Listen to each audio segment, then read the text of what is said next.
It's time for Peachy's PIF review. Hi guys, it's been far too long since my last PIF review, so I thought I'd hop back on the bandwagon and just get this done. I'm sorry about the delay, but, you know, things happen. I'm back now. Let's go with it. I know I promised a big anti-AIDS one in my run-up comments from a few months ago, but I find that episode went onto the back burner and kind of shriveled up, so I'll be trying it afresh at some point. I've got a collab episode in the pipeline, but here's what the next few episodes are going to be. I know EA Sports Big 899 has been doing their own series of top 10s weekly. I think I'd be very ambitious to do one as weekly, given I'm probably the least consistent uploader on the face of the planet, but I'm going to give my 2 cents on the series. Maybe we can get a little meme thing going among the PIF uploaders to each give their top 10s, so I nominate everybody who reviews PIFs on YouTube to give me their top 10s right now. Get to work, guys. Today, it's going to be focusing on the absolute crappest of the crap, the biggest shites that ever were shitted, and my top 10 personal worst ever PIFs. Okay, well, I'll not blab on for ages, we'll get this started, so here's number 10.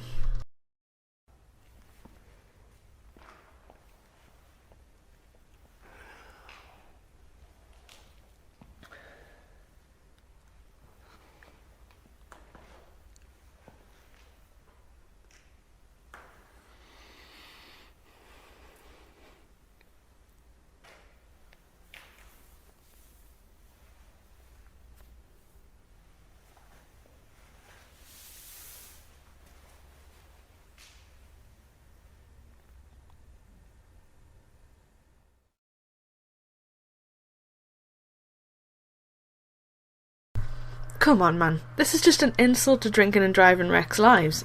This is the first Think Road Safety campaign on this list, and mark my words, it is not the last. It's lazy, it just gives absolutely no impact whatsoever.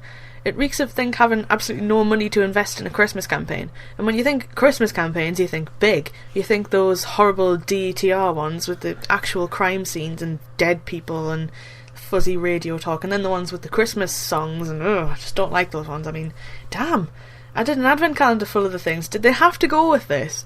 If I was a marketing director at Think and one of my employees handed me this as a screenplay, they would be fired out there, just out the door. They could have made this a whole lot more effective if they had to go with this one. As they were slowly zooming in onto his sad face and he takes the hat off, it turns out he has like horrible scars from a drink driving accident, and maybe there's some like white text saying, oh, Dave was involved in a drink driving accident 5 years ago. Something like that. I don't know. It's just a wasted opportunity in general.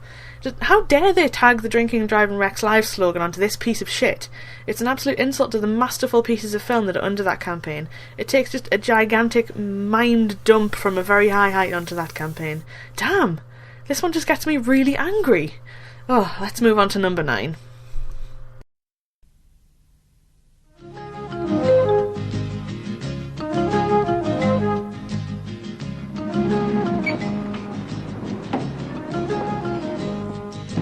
Polish a floor and put a rug on it. You might as well set a man trap. Hurry up, clean them in the warm. All right. I'll put the kettle on.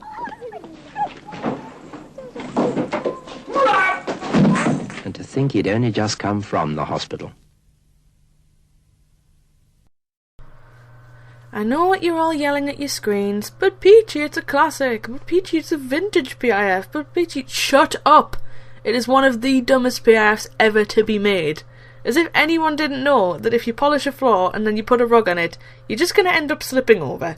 It's simple knowledge, and it just makes me about as angry as that never try to fill that gap driving PIF. To know that enough people were that dumb that a government film had to be made to stop them from doing this just makes my blood boil. That's all I can really say about it. Let's move on to number 8 before you all end up shouting at me for criticising this one.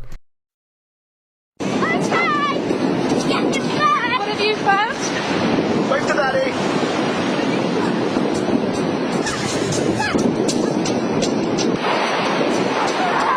Don't go too far.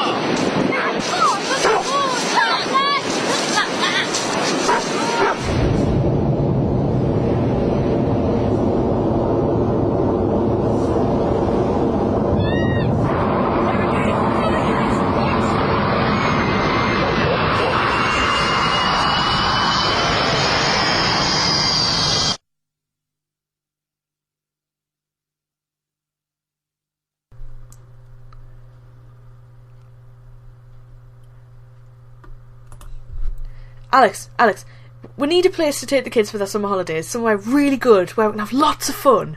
Well, there's that nuclear power plant by the gravel-filled, desolate beach. Brilliant. Kids, pack your things, we're going to that beach near the nuclear power plant. Yay! Woohoo! I mean, need I say more, really? First off, what dumb parents would take their children on holiday to a nuclear power station? Second, the entire reason that nuclear stations are built near the coast is so that if anything of that magnitude happened, it would be able to withstand it. I think Greenpeace just haven't done their science on this one. Nuclear power stations are intentionally built with incredibly thick concrete walls to withstand that sort of attack. They've already thought of this possibility. If it can withstand a meltdown coming from the inside out, it can handle a plane bumping off of it. Just that incredibly bad CGI plane and that shot of the kid looking like Edvard Munch's The Scream, it just tops it all off for me. Absolute rubbish. I'm by no means a supporter of nuclear power. In fact, I love Greenpeace. But they just needed to step it up on this one. I love the one that they did on nuclear power with the nuclear gravesite with the Vangelis soundtrack. That was a legendary PIF. Amazing work. How did they go from that to this? The mind boggles. Anyway, let's go on to number 7. The pirates are out to get you. Don't let them brand you with their mark. Piracy funds organised crime and will destroy our film and video industry. Piracy costs jobs and will destroy our music and publishing industry. Piracy funds terrorism and will destroy our development and your future enjoyment. Don't touch the hot stuff. Cool is copyright. Copyright is a matter of fact. If you have any knowledge of the manufacture or sale of counterfeit film and video product or related software, please call our UK hotline on 020-8568-6646 or in the Republic of Ireland 01-882-8565. Your support can end the distribution of poor quality product. Don't let the pirates burn a hole in your pocket.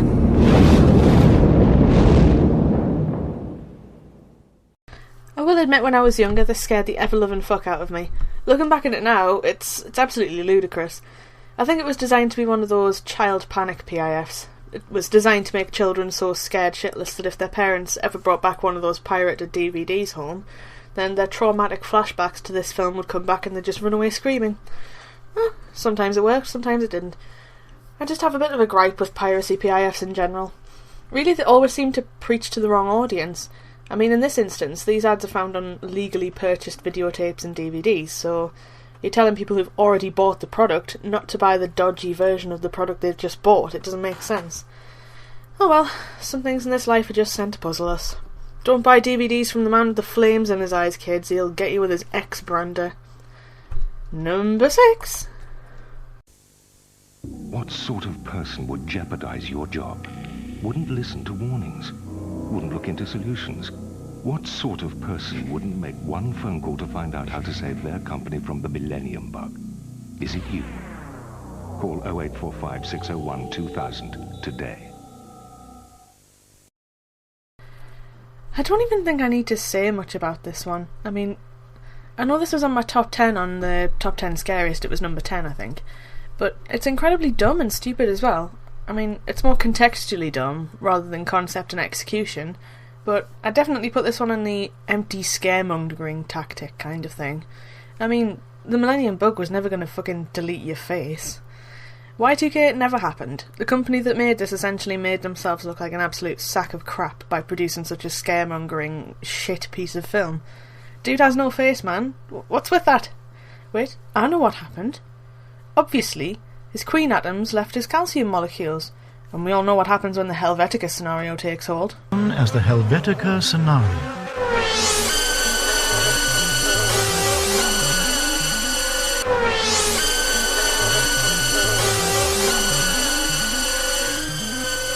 I'm so sorry, I had to do it. Number 5.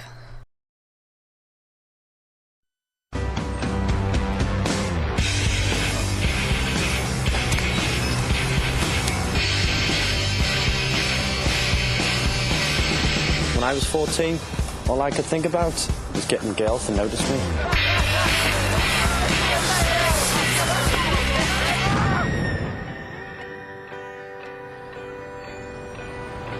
Now, they all do.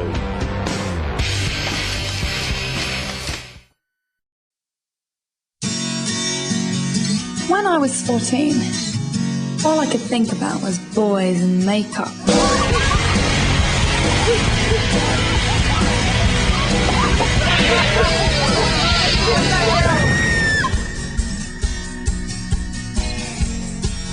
Now I spend hours putting it on.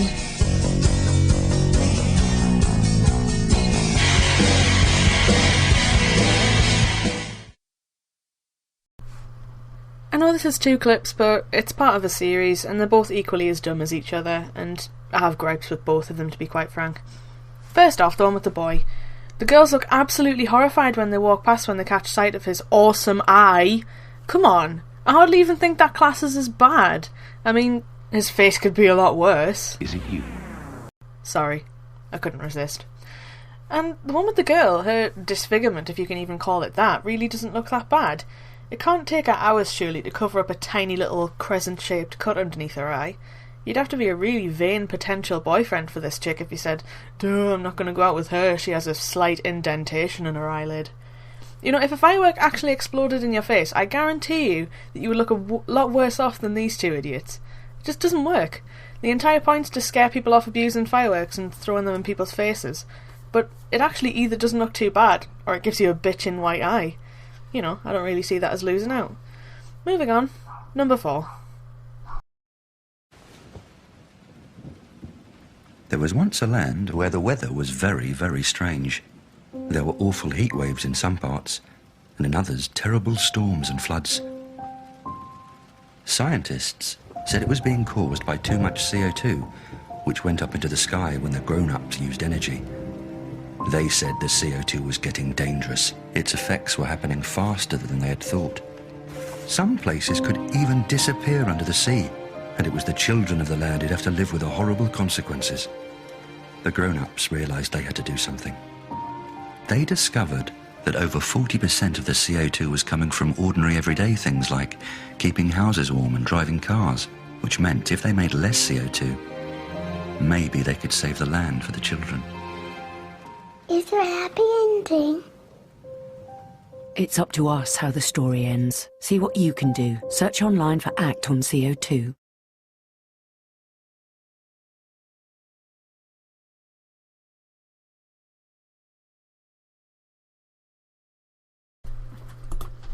Alex, we need a new book for our little girl. Those fairy tales we're reading are just getting too old.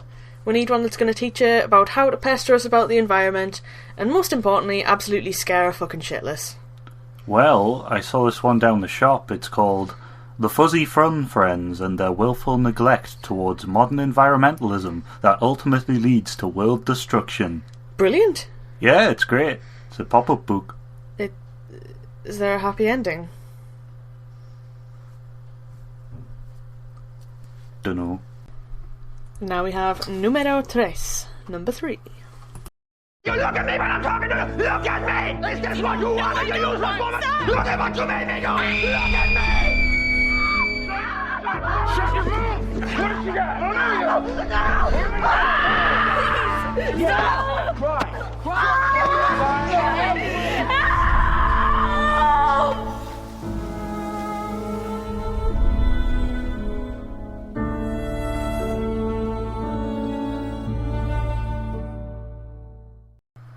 PETA, because human emotions matter less than animal rights.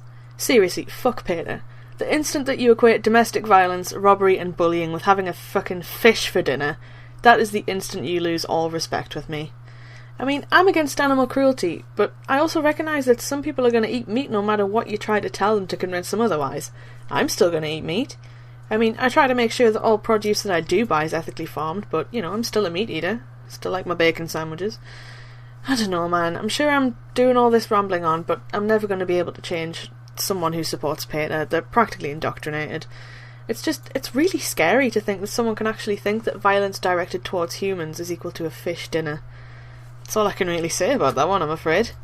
Let's go to number 2.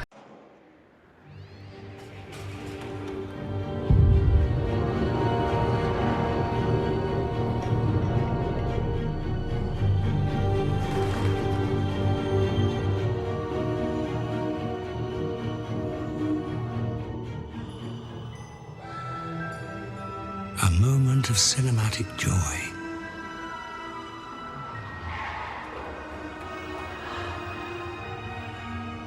An experience shared.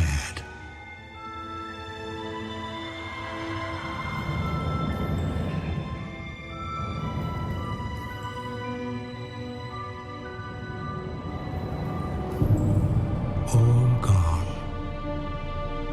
Imagine.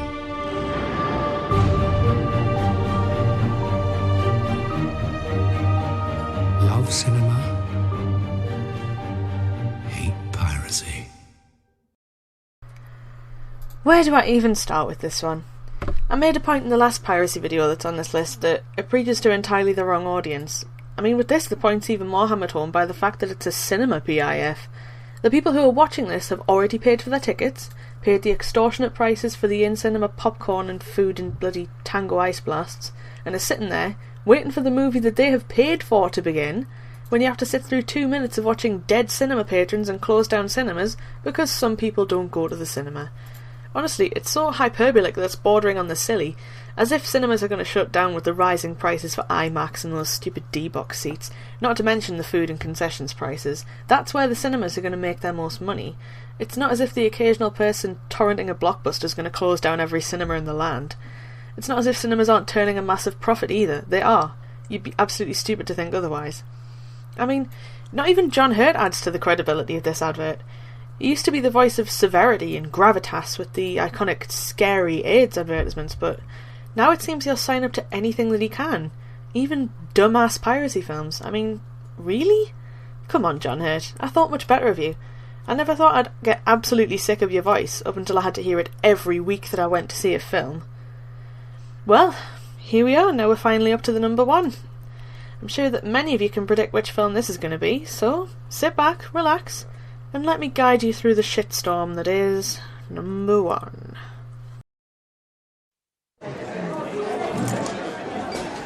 Yes, sir. So, would you mind stepping out of the car and doing a breath test? Look, you had 2 pints, you're over the limit. That's a 12-month ban and a criminal record. Hey, it's company policy. I've got to let you go. I know it's only got 20,000 on the clock, but that's my final offer. Oh, I'm sorry, son. I'd like to help, but don't think we can afford to. You'll have to ask your mother. Don't me. How could you be so stupid? Oh, that's just great, Matt. No licence, no job. Now what? So, what's it going to be?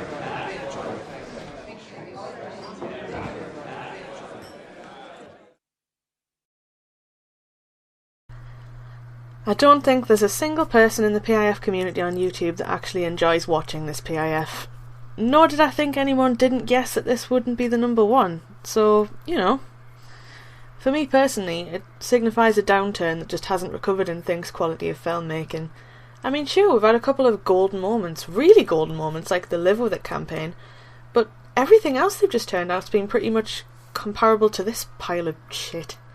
I mean, I will say, Adrian Schiller's acting skills are on point in delivering a monologue with several different characters being expressed in one take, but this brings absolutely nothing to the table in terms of giving shock value or deterrence to the subject of drink driving.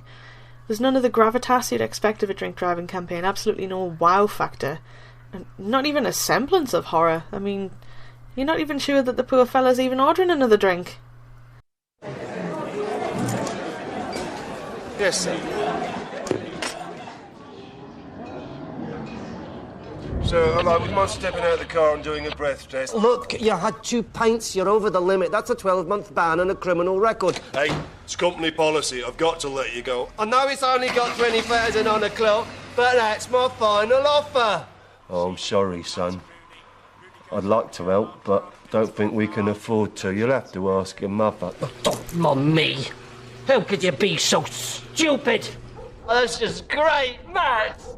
No licence, no job. Now what? So, what's it going to be? Some crisps, please.